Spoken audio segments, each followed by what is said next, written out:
이번 문제 관련해서 그거 어떻게 풀면 되는지를 말씀을 좀 드릴게요. 이번 문제를 풀 때 그래프를 그리는 방법을 알거나 거기 나와 있는 것들의 개념을 좀 알고 계시면 좋은데, 총 비용이 나오고요, 평균 비용이 나오는데 저는 중간에 그 생산량, 최적의 생산량을 구할 때는 한계 비용이랑 한계 수입이 필요하다고 했잖아요. 중간에 한계 비용이라고 하는 카테고리를 집어넣어놨는데, 한계 비용은 어떻게 구하시면 되냐면 아무것도 안 만들 때 총 비용이 50이었답니다. 근데 한 개를 만들 때 총 비용이 59로 증가했대요. 그러면 59에서 50을 빼니까 한계 비용이 9가 된다라고 보시면 돼요. 됐어요? 무슨 말씀인지 이해됐어요?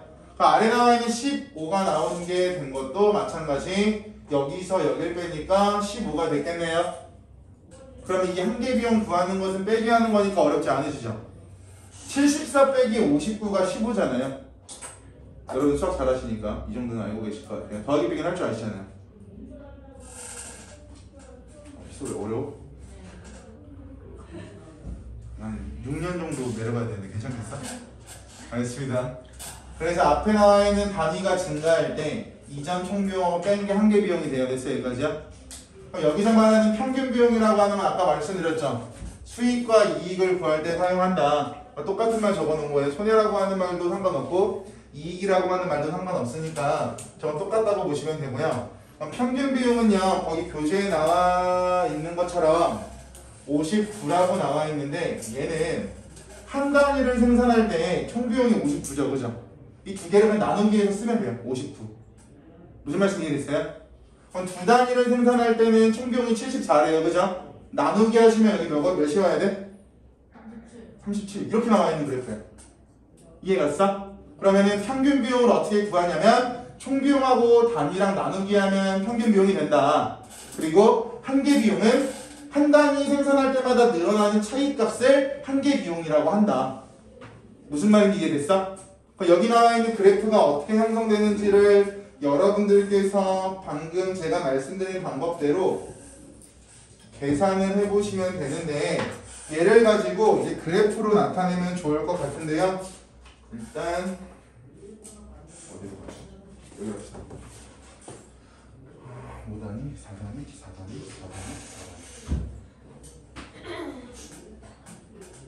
4단위, 4단위짜리를 가지고 그래프를 그려볼게요. 4단위짜리로 그래프를 그리는 이유는 나머지를 가지고 그래프를 그리다 보면 최적의 생산량과 이윤이 어디가 제일 극대화되는지, 거기 문제 보시면요, 1번 있죠. 3대나 4대를 생산하는 것이 효율적이다라고 하는 문제 있잖아요. 그죠? 그럼 몇 단위를 생산하는지 효율적이다라고 하는 건 아까 봤던 그래프들을 그려가면서 보시면 좀 효과적일 거예요. 그래프를 한번 같이 그릴게. 그럼 일단 수입과 비용이라고 했을 때 여기가 똑같이 35라고 가정을 하고, 얘는 P라고 하는 지점은 변동되지 않으니까 그대로 일정이 유지가 되겠죠? 됐어요? 유지가 될 거고, 그 다음 한계 비용 그래프를 그리면 이런 식으로 올라간다고 가정을 해볼게요. 한계 비용. 그러면 이 지점으로부터 내려와서 형성되는 생산량은 앞에 나와 있는 4가 될 겁니다. 4단위. 이 그래프상 4가 생산량이 될 테니까요. 됐어요? 이 지점이 만나서 내려오는 이 Q라고 하는 부분은 왼쪽 그래프에 나와 있는 4단위가 그대로 들어갈 거라고.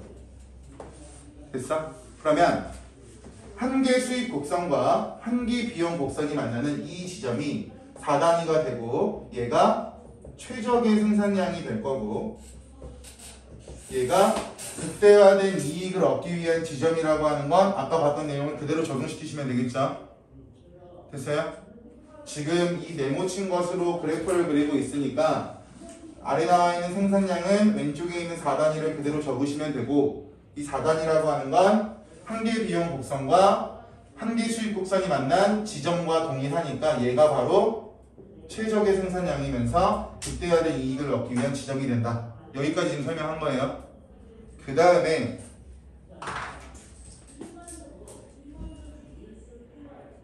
한계 비용 곡선을 이렇게 그린다고 가정했을 때 한계 비용 곡선입니다. 이게 평균 비용 곡선. 근데 아까 우리 평균 비용이라고 하는 게 32라고 했잖아, 얘들아. 맞아? 그러면 여기서 이 부분 있죠? 아까 봤던 B 부분. 이 B 부분을 옆으로 쭉 가면 여기가 32가 될 거야. 됐어요? 그래프상? 그러니까 여기 나와 있는 표를 가지고 검정 색깔 표를 가지고 아래 그래프로 환산하는 방법, 그래프를 그리는 방법만 여러분들이 머릿속으로 기억하고 계시면 돼요. 그래프별로 한계 비용이라고 하는 거 따로 구하는 방법 말씀드렸고, 여기 나와 있는 그래프의 한계 비용 곡선, 평균 비용 곡선, 한계 수익 곡선을 나타내려면 여기 나와 있는 수치들이 필요하기 때문에 여기 나와 있는 수치들을 바탕으로 그래프로 환산시키시면 된다고요. 4단이라고 하는 것도 표에 있고요. 32라고 하는 평균 비용도 그 박스 안에 있고요. 35라고 하는 한계 비용도 아까 어떻게 구하는지 말씀을 드렸죠. 갈게요. 이제 여기 나와 있는 수익을 구해야 되는데 그럼 가격에서 비용을 빼면 같은 말로 35에서 32를 빼는 거랑 동일한 말이 될 거고요. 가격에서 비용을 뺀다라고 하는 건 이것이 바로 시장 가격이죠. 시장에서 가격을 정해준 게 쭉 이어진다라고 했잖아. 완전 경쟁 시장에서는요. 아까 말씀드렸던 이 P라고 하는 게 가격이라고 했잖아요. 됐어요? 그럼 여기서 이 간격이 얼마나 돼를 구하려면 시장 가격에서 평균 비용 곡선의 비용을 빼면 3이라고 하는 숫자가 나올 거라고. 됐어요? 여기까지? 가격이라고 하는 건 시장 가격이 될 거고, 비용이라고 하는 건 평균 비용 곡선에 나왔던 평균 비용 32가 되니까 35에서 32를 빼면 3이 될 거고요. 직사각형 넓이 구하는 거야. 세로 길이 구한 거야 지금. 됐어요? 그럼 이 직사각형에서 가로 길이는 몇이야 당연히? 4가 되겠죠. 4단이니까 쭉쭉쭉 내려가면 여기가 4잖아요 지금. 됐어? 그럼 결국 3 곱하기 4라고 한다면 총 12만 원을 수익으로 버는 게 4단위를 형성했을 때 얻을 수 있는 비용이라고 보시면 되겠죠. 됐어요? 그래서 결국 수익을 구할 때 어떻게 구해야 되는지를 보시면 되는데, 다시 한번 설명을 드릴게요. 잘 따라와야 돼. 그래프를 어떻게 그리는지만 알고 계시면 좋아요. 다시 한번 정확히 말씀을 드릴게요. 그래프가 있을 때 일단 완전 경쟁 시장은 시장에서 정해진 가격대로 판 다음에, 여기까지 무슨 말인지 이해됐어요? 그러니까 거기 나와 있는 4단위를 나타낸다라고 가정했을 때, 아까 처음에 봤던 이 P라고 하는 지점이 일정하게 이렇게 유지되는 것은 표에 나와 있는 것처럼 35라고 하는 부분이 될 거고, 이 35라고 하는 부분은 아까 봤던 수요 곡선, 같은 말 한계 수익 곡선이 될 거라고요. 한계 수익 곡선. 근데 결국 얘는 고정된 가격을 형성한다라고 했습니다. 수요에 따라서 가격 변동이 없기 때문에, 완전 경쟁 시장이기 때문에 수요에 따라 가격 변동이 없다라고 했죠. 그래서 직선으로 나온다고요. 그래프가 수요가 많아지고 올라가고 이런 상황이 안 나온다고. 그렇죠? 그 다음 한계 수익 곡선을 그릴 건데, 한계 비용 곡선. 한계 비용 곡선을 그리기 위해서는 한계 비용을 여러분들께서 알고 계셔야 되는데요. 이 35라고 하는 숫자를 그냥 한계 비용을 갖다 집어넣어도 상관없어. 무슨 말인지 이해가요? 우리 아까 최적의 생산량을 구할 때 0이 된다라고 했잖아. 그럼 이 P라고 하는 게 35를 모른다고 하더라도 한계 비용 곡선이 이렇게 그려지고 여기가 이윤이 0이 되는 지점이 되고요. 최적의 생산량을 형성할 수 있는 지점이 되겠죠. 맞아요? 근데 거기가 지금 몇이라고 나와 있어? 35니까 여기가 35라고. 됐어? 헷갈리면 P라고 하는 지점의 숫자를 어떻게 적어야 될지 모르겠으면 한계 비용 구한 다음에 한계 비용 숫자를 집어넣어도 상관없어요. 그냥. 됐어요? 0이 돼야지 수익을 낼 수 있는 지점이라고 앞에서 봤잖아, 본문에서. 그럼 표에서 35라고 하는 숫자, 즉 한계 비용이라고 하는 숫자가 이 P라고 하는 위치에 고정된다라고 하는 거 확인하시고, 일치하는 지점이다 라고 말한다면 여기가 바로 Q라고 하는 최적의 생산량이 된다고. 됐어? 근데 이 최적의 생산량이라고 하는 건 표를 갖다 적용시켜보면 몇 단위가 될 거냐면요, 4단위가 될 거라고요. 4개 만들 거라고. 4개. 됐어? 지금까지 그린 건 한계 비용 곡선입니다. 파란 색깔. 그럼 지금 한계 수입 곡선과 한계 비용 곡선을 먼저 말한 이유가 뭐라고 했냐면, 한계 비용과 한계 수입은 최적의 생산량을 구할 때만 필요한 그래프라고 했잖아요. 그죠? 최적의 생산량인 4단위를 구하려고 이 두 가지를 먼저 그린 거야. 됐어? 그 다음에 평균 비용 곡선 그리셔야죠. 그죠? 평균 비용 곡선을 이렇게 그렸다고 가정을 해보자고. 됐어? 여기서 말하는 이 빨간색이 아까 말씀드렸던 평균 비용 곡선이 될 텐데, 평균 비용 곡선은 수익이나 이익 또는 손해를 파악하기 위해서 그리는 게 평균 비용 곡선이라고 했어요. 최적의 생산량을 구했는데 내가 얼마큼 버는지 알고 싶어? 그때 평균 비용 곡선을 그릴 거라고. 됐니? 근데 거기 보시면 평균 비용이라고 하는 건 단위, 총 비용하고 단위수를 나누면 나온다라고 했잖아. 그죠? 그러면 이 파란 색깔 지점에서 내려왔을 때 만나고 있는 이 지점 있죠? 일직선이 됐을 때 만나는 지점. 됐어요? 그 지점을 그대로 옆으로 옮기면 우리가 구해놓은 32라고 하는 숫자가 나올 거라고. 그래프상. 됐어? 근데 아까 단기 그래프에서, 단기 시장에서는 이 안에 들어가는 것이 이익이라고 설명했잖아. 얘는 장기에서는 이미 0이고 이 비용에 정상이윤이 들어가니까 그래프상은 볼 수 없다라고 했고요. 그죠? 단기 시장은 이 가운데 들어가는 게 이익이라고 설명드렸잖아요. 됐죠? 그럼 여기 나와 있는 세로의 길이와 가로의 길이를 구하면 얘가 내가 버는 이익, 같은 말 수익이 될 거라고. 됐어요? 그러면 가로 곱하기 세로를 해야 직사각형의 넓이를 알 수 있을 텐데, 가로라고 하는 건 어차피 생산량이죠. 근데 생산량은 몇 단위라고 했어 아까? 4단위니까 여기는 4 곱하기가 될 거라고. 이렇게 됐어? 그럼 이제 세로의 길이를 알아야 되는데, 세로의 길이는 그 나와 있는 거 보세요. 35라고 하는 한계 비용과 32라고 하는 평균 비용, 이 두 가지를 빼면 여기에 길이가 나올 거라는 거지. 그럼 몇이야? 3이죠? 따라서 4 곱하기 3, 나는 12만원 수익을 얻는다. 이렇게 보는 거라고. 됐어요? 여기 나와 있는 제가 4단위만 말씀드렸지만 1단위, 2단위, 3단위, 4단위, 5단위, 6단위를 그래프로 한 번씩 그려보시고, 방금 숫자 들어간 거 있죠? 35는 여기다 그대로 투입, 32는 빨간 지점과 동일하게 투입, 단위는 총 생산량에다가 그대로 투입. 됐어요? 똑같이 그래프 그려놓고 그냥 화살표로 연결만 하고요. 여기 사이의 넓이만 구하면 돼요. 그럼 만약에 시험 볼 때 시간이 없잖아. 가장 간단하게 하는 방법은 한계 비용 어떻게 구하는지 말씀드렸죠? 맞아요? 거기 표에 한계 비용 없잖아요 지금. 맞아? 그러면 몇 단위를 생산해야 가장 효율적인가? 복잡하게 생각하지 마시고요. 한계 비용에서 평균 비용을 빼세요. 세로축의 길이가 나오겠죠? 그 다음에 단위수를 곱하세요. 그러면 얘가 나와요. 됐어? 그래프를 그리고 정확수를 높일 수 있다면 그리는 게 좋지만 시간이 없어? 한계 비용을 먼저 구하시라고요. 왜? 최적의 생산량을 따져야 되니까. 그 다음에 그냥 가로축과 세로축 곱하기 하면 이 가운데 이득이 나온다고. 전 앞에 나와 있는 그래프랑 같이 설명드리려고 그런 건데 이렇게 보시면 돼요. 이해가셨어요? 거기 나와 있는 문제가 거기 나와 있는 정보만으로 푸는 친구도 있을 거야.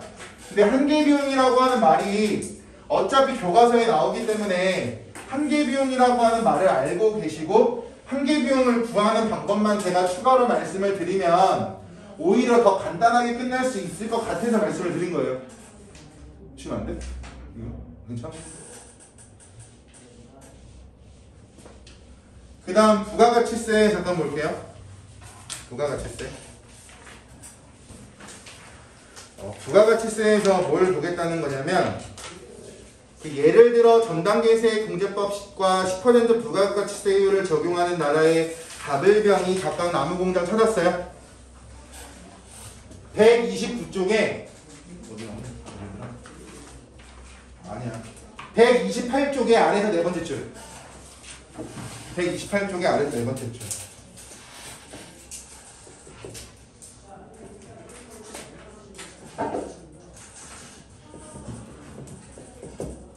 할게요. 전단계세 공제법과 10% 부가가치세율을 적용하는 나라에 가불병이네. 가불병이 각각 나무공장, 가구공장, 판매 매장을 운영하고 있다고 하자 라고 나와 있고요.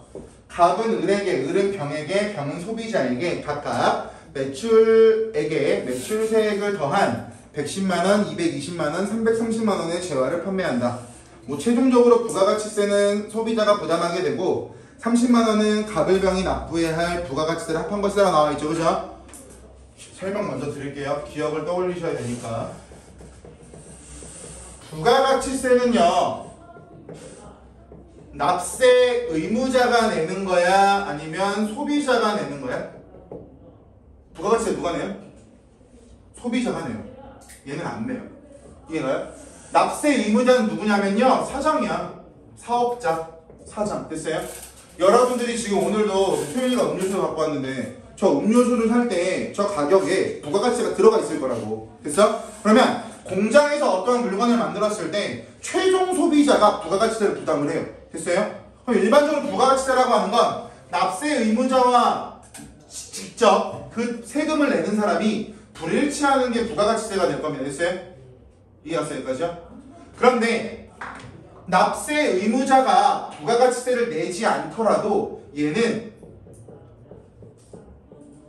신고의 의무는 가지고 있어요. 예를 들어서 소연이가 가지고 온 음료수가 정민이네 회사에서 만든 음료수라고 가정을 해볼게요. 그럼 정민이가 음료수를 만들어서 소연이한테 팔았어. 그럼 정민이는 부가가치세를 내지 않죠. 누가 내니까? 소연이가 내니까. 하지만 정민이는 내가 물건을 얼마나 팔았고 내가 내야 될 세금이 얼마인지 신고해야 될 의무가 있다고. 됐어요? 만약에 부가가치세를 우리가 낸다라고 해서 신고까지 우리가 한다면 우리는 1년 동안 먹은 것들을 다 모아놔야 될 거예요. 무슨 말인지 이해됐어요? 그 개념이 앞부분에 나와 있는 개념이고요. 그 다음에 가불병 소비자를 바탕으로 거기 나와 있는 걸 볼 건데, 일단 얘도 마찬가지 표를 그려서 좀 보시면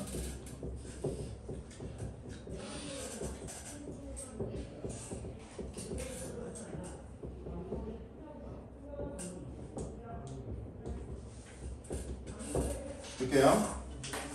A라고 하는 사람이 갑인데요. 갑이 을한테 얼마 주고 물건을 팔았냐면요,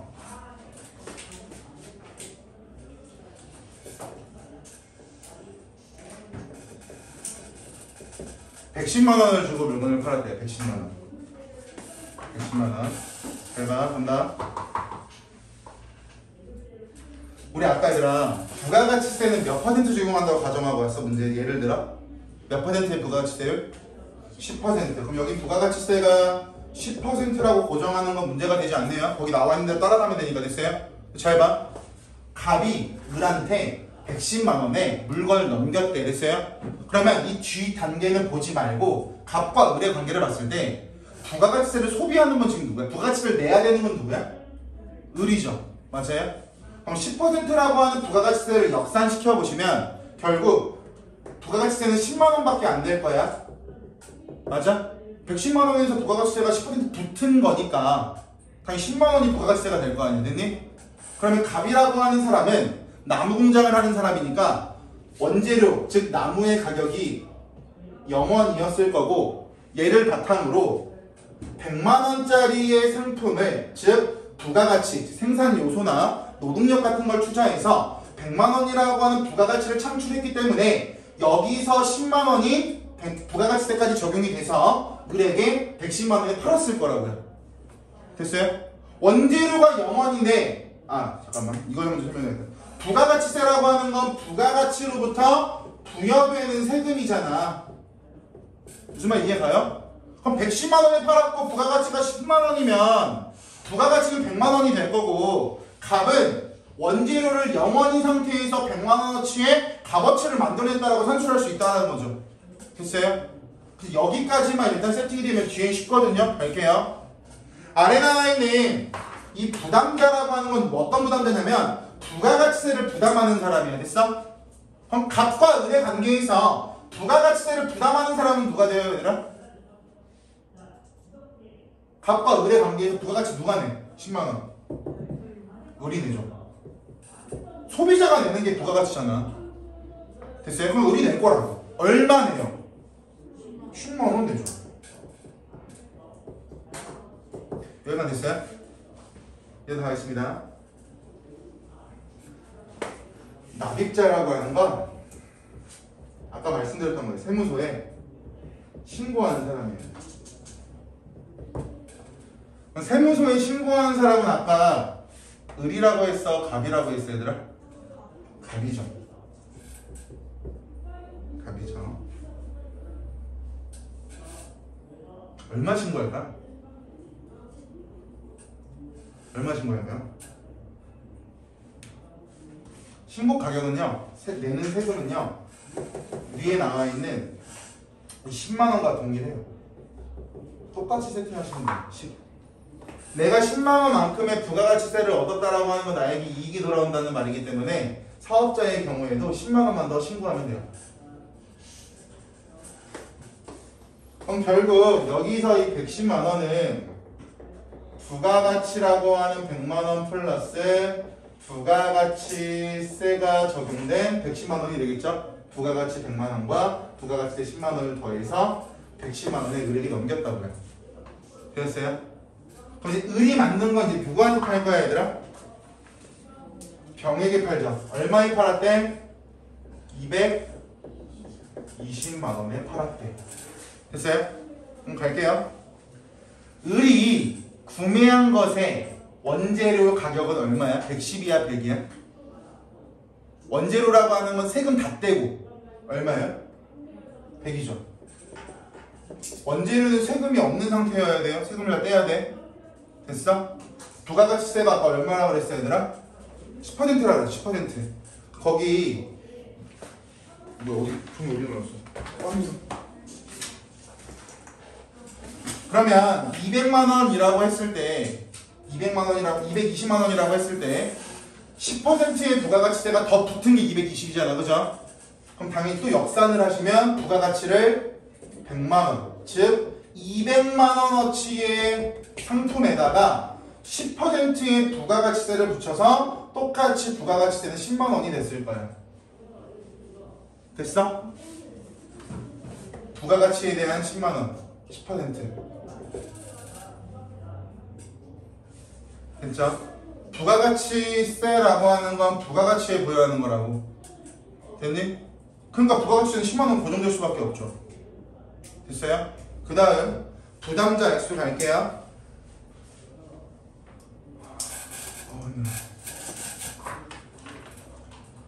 그럼 을과 병의 관계에서 부가가치세를 부담하는 사람이 이제 누구로 바뀌어요? 병으로 바뀌겠죠. 소비자가 지금 병이니까요.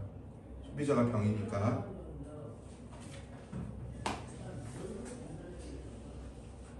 부가가치세 얼마 낼까요?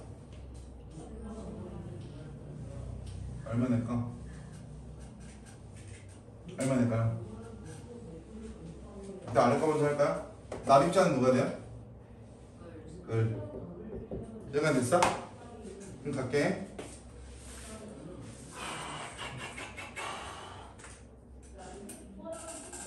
거기 나와 있는 이 부가가치세 부분은 어떻게 또 생각을 하셔야 되냐면 가겠습니다.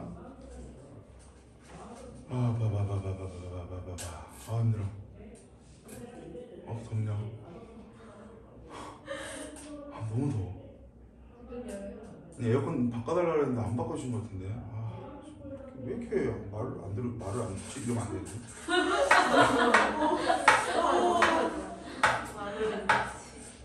아, 왜 이렇게 안 해주지? 아, 더워. 오늘 긴팔을 입고 오늘 날씨 계속 미용실 가는데 반팔 입고 가면 좀 이상한 사람으로 볼까봐. 벌써 반팔을 입고 다니네 이렇게 이럴까봐. 숙소까지 올라간다고 갑시다 얘들아. 할게. 여기에 들어가는 숫자가 이제 몇인지를 봐야 되는데, 만약에 그냥 단순하게 10이라고 세팅을 하면요, 10이라고 세팅을 하면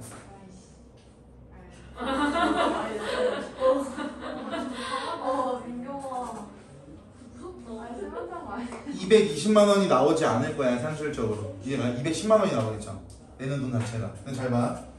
세무서에 신고하는 사람이라면 세금을 추가로 납부한다라고 했잖아요. 맞아요? 그래서 여기서 말하는 220만 원이라고 하는 숫자에는 부가가치 200이라고 하는 숫자와 20이라고 하는 숫자가 합산된 부분인데, 여기서 말하는 20이라고 하는 숫자에는 뭐가 들어가는지를 알고 계시면 되는데, 얘는 부가가치세,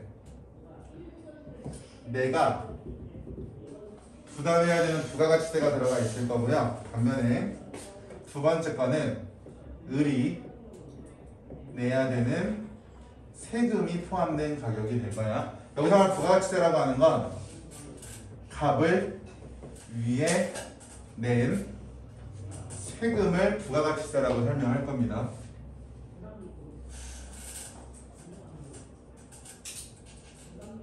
나 지금 설명 뭐하고 있냐?